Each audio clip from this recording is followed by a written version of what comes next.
नाज़रीन, अमेरिका से तारीखी इकदाम की रिपोर्ट सामने आ रही हैं। अमेरिकी रियासतों की जानिब से रेजोल्यूशंस पास की जा रही हैं और इसराइल को असलहा बंदिश जो है वो उस रेजोल्यूशन को पास किया जा रहा है कि इसराइल के लिए आर्म्स एम्बार्गो लगाया जाए, इसराइल के लिए असलहा जब वो बंद किया जाए, इसराइल के लिए जो रिवायती सपोर्ट है उसको, उस पॉलिसी को जो है वो खत्म किया जाए। और ये एक बहुत बड़ी तब्दीली आ गई है जो कि सबसे ज्यादा प्रोफाउंड लेवल की तब्दीली है, ग्रास रूट लेवल की तब्दीली है।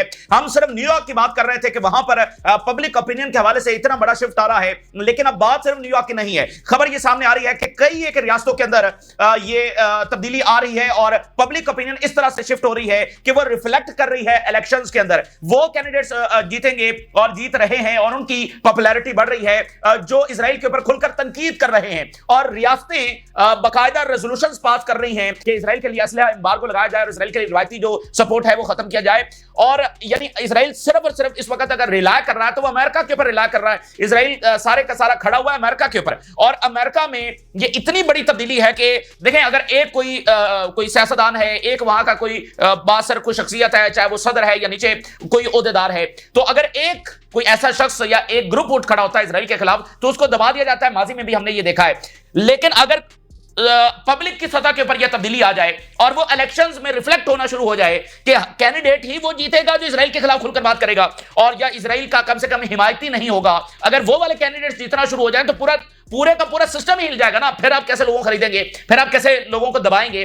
तो वो जो पूरे का पूरा सिस्टम खड़ा हुआ था जिसमें एपेक थी, इजरायली लॉबी थी, अपनी मर्जी के कैंडिडेट्स लाए जाते थे, वो सारे का सारा सिस्टम हिल गया है। और ये इतनी तेजी के साथ ये तब्दीली आ रही है कि अभी इसको समझना भी मुश्किल है कि अमेरिका के अंदर इतने वाइड स्केल के पर, यानी सिर्फ न्यूयॉर्क की हम बात नहीं कर रहे हैं, हम बाकी तमाम बड़ी रियासतों की बात कर रहे हैं कि वहां पर पब्लिक ओपिनियन की यह तब्दीली आ रही है जिसका बराह रास्त असर इलेक्शंस पर पड़ने जा रहा है, अमेरिका की पॉलिसी पर पड़ने जा रहा है। भाई, अमेरिका की जो रिवायती पॉलिसी है वो कैसे चली आ रही है? वो कैंडिडेट्स मुंतखब होते हैं जिनको एपेक जो है वो फंड करती है और हर कैंडिडेट, वो सेनेटर है, वो कोई भी ओहदेदार है, उसको जो है वो एपेक जो है वो फंड करती है। और एपेक जिसको फंड करती है, 4 कैंडिडेट्स हैं तो जो जिसको एपेक फंड करेगी वही जीतेगा। लेकिन अगर इजराइल के जो हिमायती कैंडिडेट्स हैं या एपेक के फंडेड कैंडिडेट्स हैं, अगर वो हारने लग जाएं तो फिर एपेक क्या कर लेगी, फिर इजरायली लॉबी क्या कर लेगी? भाई, वो जितवा कर ही अपने हक में पॉलिसी बनवाते हैं ना। तो रिपब्लिकन्स और डेमोक्रेट्स दोनों पार्टीज के अंदर शदीद तरीन अंदरूनी इख्तलाफात और पब्लिक की सतह के ऊपर डिससेटिस्फैक्शन और तब्दीली जो है वो इस वक्त सामने आ रही है। इसके ऊपर हम स्पेशल इसकी तफसीलात जो है वो आपके सामने रखेंगे, क्योंकि बाकी जितने भी फैक्टर्स हैं जो हमने डिस्कस किए हैं, जो कुछ दुनिया में हो रहा है, जो इजराइल के अंदर हो रहा है, सारी चीजें एक साइड पर, अमेरिका के अंदर होने वाली ये तब्दीली एक साइड के ऊपर। और हम पहले भी डिस्कस कर चुके हैं कि दुनिया की सबसे बड़ी जंग खुद अमेरिका के अंदर जारी है, जो तमाम वाकयात का फैसला करेगी, चाहे वो ताइवान हो, चाहे वो यूक्रेन हो, चाहे वो फलस्तीन हो, चाहे वो अफ्रीका हो। एक एक चीज का फैसला अमेरिका के अंदर होने वाली ये जंग साबित कर सकती है। क्योंकि देखें, मिसाल ताइवान है, ताइवान अगर अभी तक चाइना नहीं ले सका तो किस वजह से नहीं ले सका? अमेरिका की वजह से नहीं ले सका, ठीक है ना। तो एक एक चीज का दारोमदार अमेरिकी एम्पायर के ऊपर है। अगर उसकी पकड़ कमजोर हो गई तो फिर तमाम चीजें बदल के रह जाएंगी। और कमजोर कैसे होगी? सबसे बड़ी चीज तो अंदरूनी इख्तलाफात होते हैं किसी भी एम्पायर के डिक्लाइन के अंदर। दूसरी बात यह है कि ओबामा और बाइडेन की जो इंस्टीट्यूशंस हैं, जो फर्म्स हैं, उनका किरदार एक्सपोज हो गया है। GHF जो ये सो कॉल्ड ह्यूमैनिटेरियन फाउंडेशन है जो गाजा में एड सीकर्स हैं उनके ऊपर जो हमले कर रही है, इससे पहले टोनी ब्लेयर का नाम आया, आज ओबामा और बाइडेन का भी नाम आ गया है। तो ये देखें कितनी बड़ी बात है। और इससे आप अंदाजा लगा लें कि फलस्तीनियों को शिकस्त देने के लिए, फलस्तीनियों को खत्म करने के लिए, उनको ज़बरदस्ती से मिटाने के लिए, हमास को डिफीट करने के लिए, रेजिस्टेंस को, ईरान को डिफीट करने के लिए दुनिया का कोई ऐसा टूल नहीं है, दुनिया की कोई ऐसी टेक्नोलॉजी नहीं है, दुनिया के कोई ऐसे वसाइल नहीं है, दुनिया का कोई ऐसा शैतानी मंसूबा नहीं है जो इस्तेमाल ना किया गया हो। कोई भी ऐसी चीज अब बची नहीं है कि इन्होंने इस्तेमाल नहीं की गजा पर, कोई ऐसा टूल जो रह गया हो जो उन्होंने इस्तेमाल ना किया हो। पूरी वेस्टर्न एलीट, पूरी वेस्टर्न कंपनीज एक एक चीज अब इसराइल की सपोर्ट कर रही है गजा को शिकस्त देने में, लेकिन इसराइल इसमें कामयाब नहीं हो सका है, अपने डिक्लेयर्ड गोल्स के अंदर जब वो कामयाब नहीं हो सका है। और आप याद करें, हम हमेशा कहते रहे कि इसराइल ये जो जुल्म कर रहा है असल में वो अपने अंजाम को दावत दे रहा है। तो ये जो पब्लिक ओपिनियन की तब्दीली यूरोप में आ रही है या अब अमेरिका के अंदर इतनी बड़ी सतह के ऊपर आ रही है, किस वजह से आ रही है? अगर इसराइल ने ये मजालिम ना किए होते तो ये तब्दीली ना आती। तो असल में इसराइल ने अपने अंजाम को दावत दी है। वो इस तकब्बुर के अंदर हैं कि अभी कौन सा मिडिल ईस्ट में किसी के पास जंगी तैयारे हैं, अभी कौन सा किसी के पास इतनी बड़ी इकॉनमी है, अभी कौन सा किसी के पास इतनी टेक्नोलॉजी है, तो फाते तो हम ही रहेंगे। लेकिन उनको अंदाजा नहीं है कि सबसे बड़ा तो ये वाकया हो रहा है जो अमेरिका में हो रहा है, जो यूरोप के अंदर हो रहा है, जो पब्लिक ओपिनियन शिफ्ट हो रही है, और पब्लिक ओपिनियन के सामने दुनिया का कौन सा सियासतदान, कौन सा लीडर जो है वो खड़ा हो सकता है। तो ये इस चीज को मिसकैलकुलेट कर रहे हैं। इधर इजरायली आर्मी इतनी ज्यादा एग्जॉस्टेड है कि जो उनकी कमांडोज हैं उनको इन्फेंट्री के तौर पर इस्तेमाल किया जा रहा है। जो उनकी स्पेशल इलीट फोर्सेस हैं, जो स्पेशल मिशन के लिए होती हैं, उनसे कई घंटे जो है वो ड्यूटी करवाई जा रही है और वो एग्जॉस्ट हो चुके हैं। और फौज की चूंकि शॉर्टेज है तो इलीट और कमांडो फोर्सेस को इन्फेंट्री उसको कहते हैं जो पैदल मार्च करने वाले फौजी होते हैं उनको। तो कमांडो जिनका काम ही है कि हेलीकॉप्टर से उतर रहे हैं, स्पेशल ऑपरेशन कर रहे हैं, 1-2 घंटों में काम समेट कर जाओ वापस, तो उनसे 12-12 घंटे जो है वो ड्यूटीज करवाई जा रही हैं। वजह क्या है? फौज की शॉर्टेज। तो अंदर ये है, इस सब को वो कवर कर रहे हैं कि नहीं हम तो तगड़े हैं, हम तो नाकाबिल तस्कीन है, हमारे पास तो जंगी हथियार हैं, फला फला। टर्की जो है वो पहला इस्लामी मुल्क है जो ब्लू वाटर नेवी बना रहा है। ब्लू वाटर नेवी ये होती है इस वक्त जैसे अमेरिका की नेवी है, that is blue water navy, और उसके बाद चाइना भी ब्लू वाटर नेवी बना रहा है, जिसमें आप सिर्फ अपने मुल्क का दिफा नहीं कर रहे होते, अपने वाटर्स का सिर्फ दिफा नहीं कर रहे होते, बल्कि आप दुनिया के बाकी कोनों में जाकर डिफरेंट ऑपरेशंस भी सर अंजाम दे सकते हैं। तो Turkey is the first country जो कि ब्लू वाटर नेवी जो है वो बना रहा है। अच्छा, सीरिया में हालात काफी गंभीर हैं, वहां पर क्लैशेस हो रहे हैं, 9 लोग मारे गए हैं, दरूस भी उसमें शामिल हैं, उनके क्लैशेस हो रहे हैं, 9 लोग मारे गए हैं, दर्जनों जख्मी हैं। उसमें सीरिया जो है इल्जाम हिजबुल्लाह के ऊपर भी लगा रहा है, और यानी कि लोग मर रहे हैं वहां पर, इस तरह के क्लैशेस हो रहे हैं। तो सीरिया में भी गंभीर सूरत हाल है। सीरिया का मामला इस तरह का है कि वो कभी भी किसी भी वक्त बिगड़ सकता है, मुकम्मल खाने जंगी में भी बिगड़ सकता है। तो फिलहाल वहां पर क्लैशेस हो रहे हैं जो खतरनाक है, लोग वहां पर मर रहे हैं। अच्छा, अब जरा हम जो पहले रिपोर्ट अमेरिका से जो आ रही है वो आपके सामने रखेंगे। सारी नाज़रीन, जो बसात है वो उलटने जा रही है और अमेरिका इस वक्त मेजर ट्रांसफॉर्मेशन से गुजर रहा है। जब से इजराइल का इन्फ्लुएंस अमेरिका पर कायम हुआ है उसके बाद से लेकर आज वो दिन आ गया है, इस वक्त वो हम तारीख रकम होती हुई देख रहे हैं कि इजरायली लॉबी के दिन गिने जा चुके हैं। किसी एक शख्स को, किसी एक रियासत को, किसी एक ग्रुप को तो रोका जा सकता है, लेकिन पूरी अमेरिका की आवाम को रोका नहीं जा सकता है। और हम जानते हैं कि वहां पर सिस्टम्स कितने मजबूत हैं। वो कोई तीसरी दुनिया का मुल्क नहीं है कि जहां पर इलेक्शन रिग कर लिए जाएंगे, चीजों को बदल लिया जाएगा। अब देखिए कि एस्टैब्लिशमेंट तो ट्रंप के खिलाफ थी, ट्रंप फिर भी आ गया ना।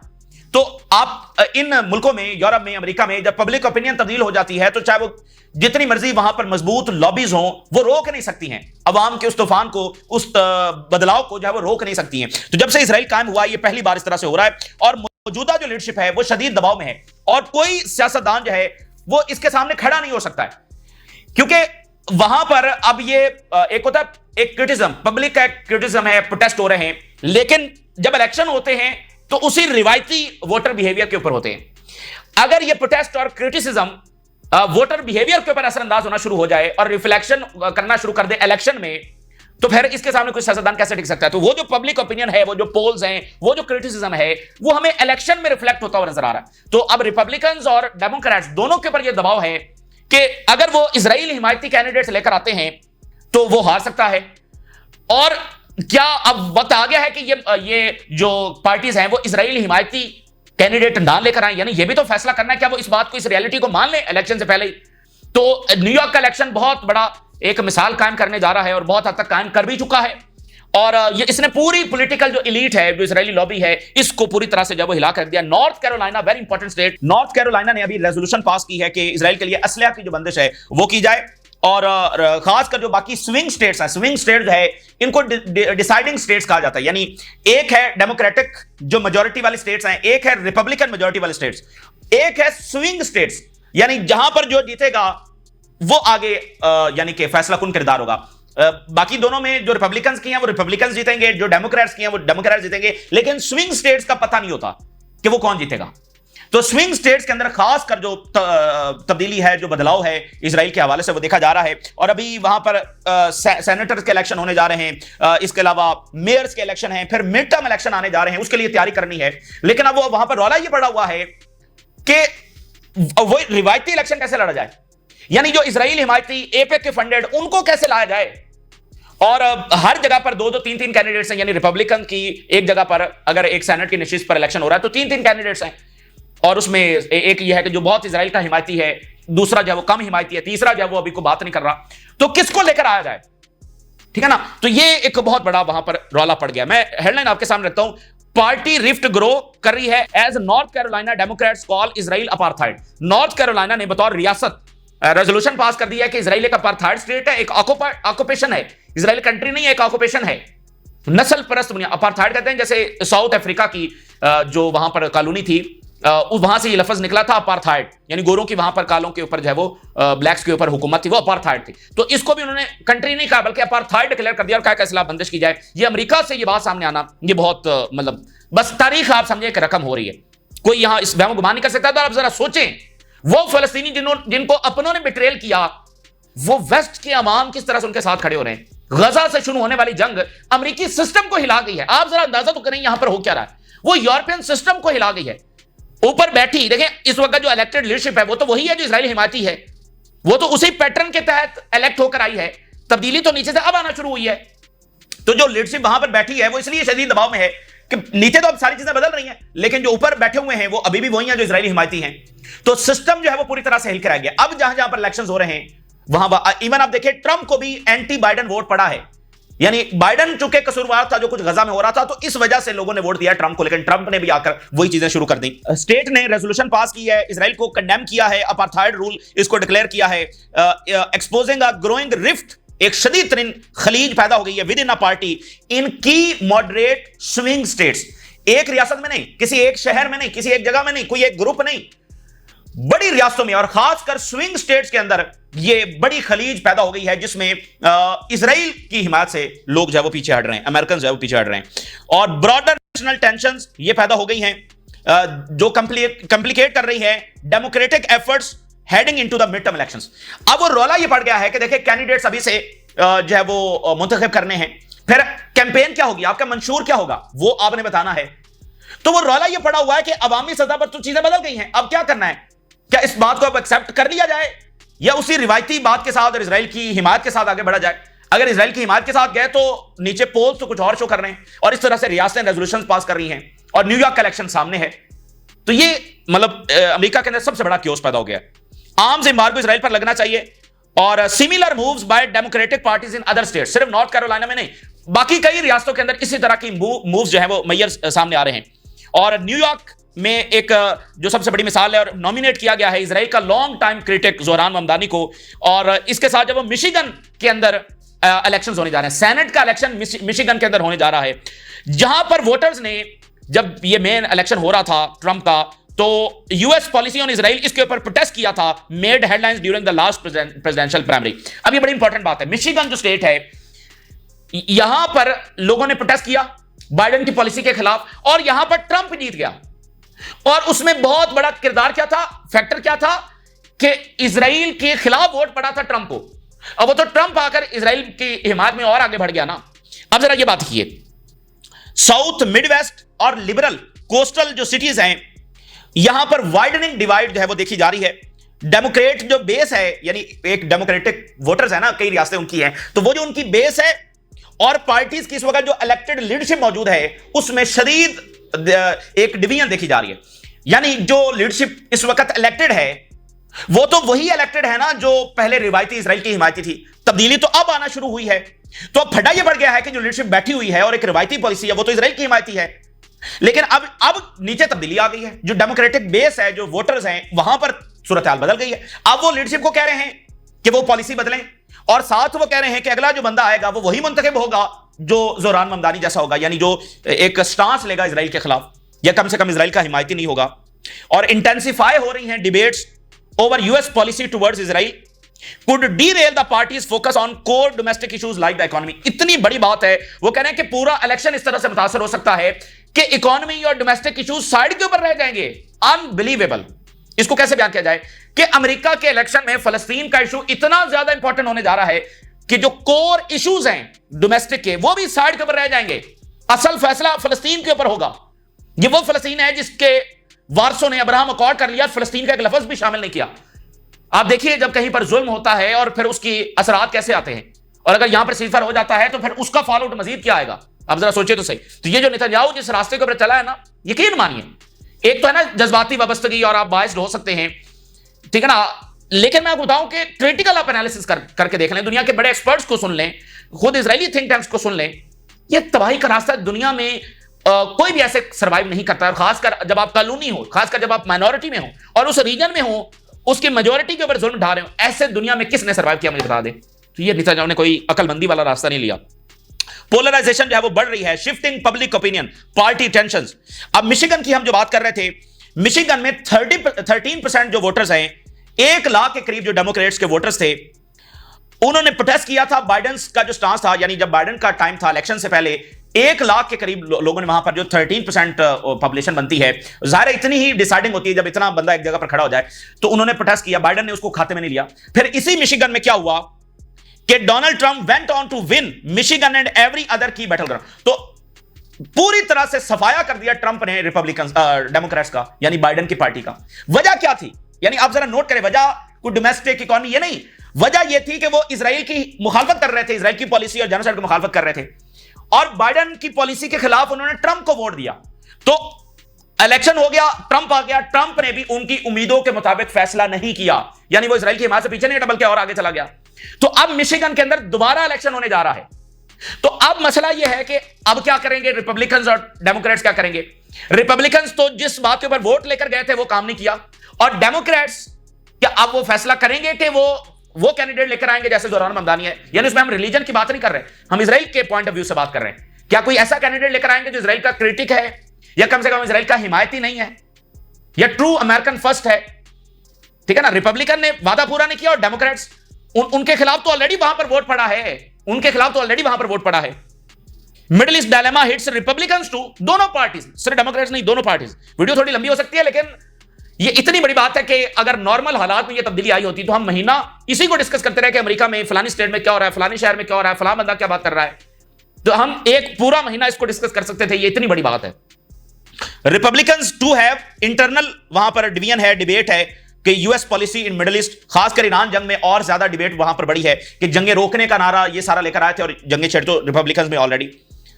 डेमोक्रेट्स है वहां पर मिशिगन और बाकी रियासतों में कैंडिडेट्स कंपीट कर रहे हैं। भाई एक एक जगह पर 4-4, 2-2, 3-3 कैंडिडेट्स होते हैं ना, और फिर उनका एक वोटिंग होती है इब्तदाई तौर पर डेमोक्रेट्स के अंदर कि भाई जो मेन कैंडिडेट कौन होगा। जैसे जोरान ममदानी का प्राइमरी इलेक्शन हुआ है ना कि ये हमारा मेन कैंडिडेट है डेमोक्रेट्स की तरफ से। तो अब यहां पर मुख्तलिफ रियासतों में, खासकर मिशिगन के अंदर जो इलेक्शन होने जा रहा है, इसमें 2 मेन कैंडिडेट्स हैं जो ज्यादा जीतने के उम्मीदवार हैं, यानी दोनों डेमोक्रेट्स के हैं, जिनका अभी आगे चलकर इलेक्शन होना है कि पार्टी का मेन कैंडिडेट कौन बनेगा। आप जरा देखिए, इससे आपको बात समझ आएगी। एक जो कैंडिडेट है इसका नाम है हैली स्टीवन। ये लॉन्ग टाइम सपोर्टर है इजराइल का, ये भी कैंडिडेट है मिशिगन में, वहां पर सेनेट का इलेक्शन होने जा रहा है। दूसरा जो कैंडिडेट है डेमोक्रेट्स ही का, वो अब्दुल अल सैयद है, और ये पहले हेल्थ डायरेक्टर के ओहदे पर रह चुके हैं इन वेन के अंदर, और who has described Israel actions in Gaza as genocide. अब यहां से आपको बात समझ आ जाएगी।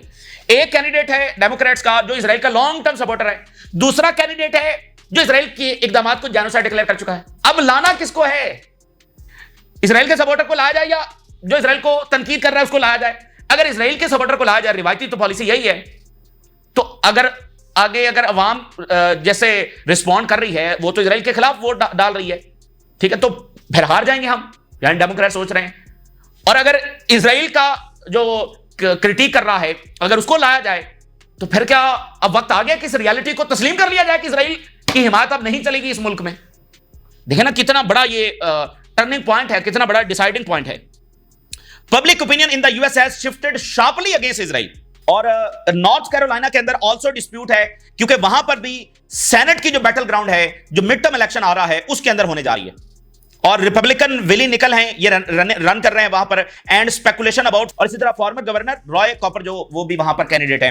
तो नॉर्थ कैरोलिना जहां से रेजोल्यूशन पास होगी इजराइल के खिलाफ, वहां पर भी सेनेट का इलेक्शन, मिशिगन में, न्यूयॉर्क में ऑलरेडी हो रहा है, बाकी रियासतों में होने जा रहा है। फिर सबसे बढ़कर मिड टर्म इलेक्शन आ रहा है। भाई उसका मंशूर क्या बनाना है, उसमें कौन से कैंडिडेट को आगे प्रमोट करना है, किस बयानिए को प्रमोट करना है, क्या इजराइल के ऊपर तनकीद करनी है?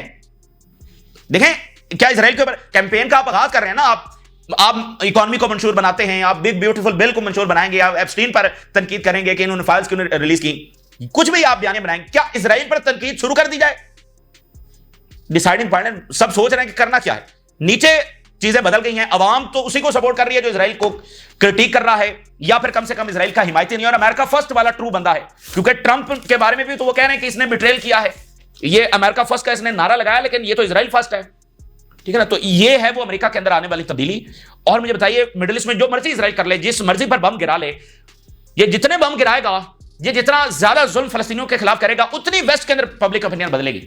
आज बर्तानिया से भी एक रिपोर्ट आई है, और वो वही अंजाम है जो हम प्रेडिक्ट कर रहे हैं। दुनिया में मामलात अच्छे नहीं जा रहे हैं, ठीक है ना। इजरायलियों को अंदाजा हो रहा है कि दुनिया में क्या हो रहा है, ठीक है ना। आज बरतानिया ने भी रिपोर्ट दे दी है कि बड़ी तशवीशनाक हालात हैं सोसाइटी के अंदर, और नेतन्याहू के जो इक़दाम हैं वो बहुत खराबी पैदा कर रहे हैं। ये आज बरतानिया से रिपोर्ट सामने आई है। तो इन्होंने कोई हिफाजत का, सिक्योरिटी का, अमन का रास्ता नहीं लिया है। ये मैटर नहीं करती हैं चीजें कि अच्छा आपके पास जंगी हथियार हैं तो आप ही ताकतवर रहेंगे। और ताकतवर होने का मतलब ये नहीं है, आज के दौर में जब सारी दुनिया देख रही है, लाइव देख रही है कि क्या हो रहा है, कि आप जो है वो जेनोसाइड कर लेंगे। भाई ताकत है, आपको सबने मान तो लिया, अब्राहम अकॉर्ड कर लिया, ओस्लो अकॉर्ड कर लिया, ईरान को आइसोलेट कर दिया, सब कुछ तो कर दिया, तो यही ताकत थी ना। अब इससे आगे ये थोड़ी था कि वो फलस्तीनियों पे जेनोसाइड शुरू कर दी जाती, ये तो नहीं था। भाई आपकी ताकत को सबने तस्लीम किया। अब्राहम अकॉर्ड में उन्होंने फलस्तीन का नाम भी शामिल नहीं किया। ओस्लो अकॉर्ड में फलस्तीनियों ने मान लिया। 2017 में या गालिबन 18 में हमास ने 2 स्टेट सॉल्यूशन को मान लिया, यानी एक तरह से इजराइल को तस्लीम कर लिया। इससे आगे मुझे बताइए क्या चाहिए था।